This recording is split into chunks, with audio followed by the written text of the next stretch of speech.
امام فخر الدین رازی رحمۃ اللہ تعالی علیہ کی کتاب تفسیر کبیر جلد نمبر 1 صفحہ 153 میں ہے کہ ایک مرتبہ نبی کریم صلی اللہ تعالی علیہ وآلہ وسلم نے ایک انگوٹھی حضرت ابو بکر صدیق رضی اللہ تعالی عنہ کو دی اور کہا کہ ابو بکر صدیق اس انگوٹھی پر لا الہ الا اللہ لکھوا لاؤ۔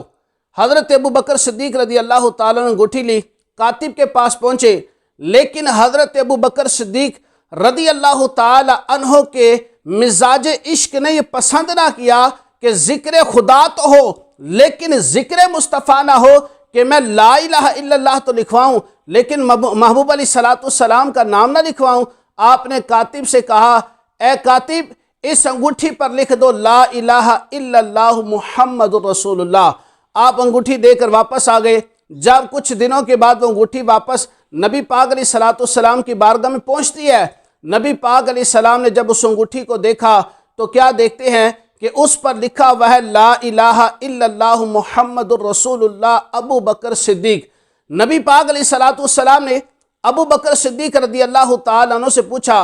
اے ابو بکر صدیق یہ کیا؟ میں نے تو کہا تھا کہ صرف لا الہ الا اللہ لکھوا لینا، لیکن تم نے تو میرا نام بھی لکھوا لیا، اپنا نام بھی لکھوا لیا۔ حضرت ابو بکر صدیق رضی اللہ تعالی عنہ آپ عرض کرتے ہیں، یا رسول اللہ صلی اللہ علیہ وسلم میرے عشق نے، میری محبت نے یہ گوارا نہ کیا کہ میں اللہ کا نام تو لکھواؤں لیکن آپ کا نام نہ لکھواؤں، کیونکہ آپ کا نام اللہ کے نام کے ساتھ ہو، مجھے یہ پسند ہے۔ اب نبی پاک علیہ السلام نے فرمایا پھر تم نے اپنا نام بھی لکھوایا؟ تو حضرت ابو بکر صدیق رضی اللہ تعالیٰ سوچ میں پڑ گئے کہ میں نے تو اپنا نام نہیں لکھوایا تھا، لیکن یہ نام کیسے لکھا گیا؟ ادھر سے فرشتوں کے سردار حضرت جبریل امین علیہ السلام حاضر ہوتے ہیں، عرض کرتے ہیں، یا رسول اللہ صلی اللہ علیہ وسلم ابو بکر صدیق کا نام میں نے لکھا ہے، اس لیے کہ جس طرح ابو بکر صدیق کو یہ پسند نہیں کہ اللہ کے نام کے ساتھ آپ کا نام جدا ہو، اللہ کے نام کے ساتھ آپ کا نام ہونا چاہیے،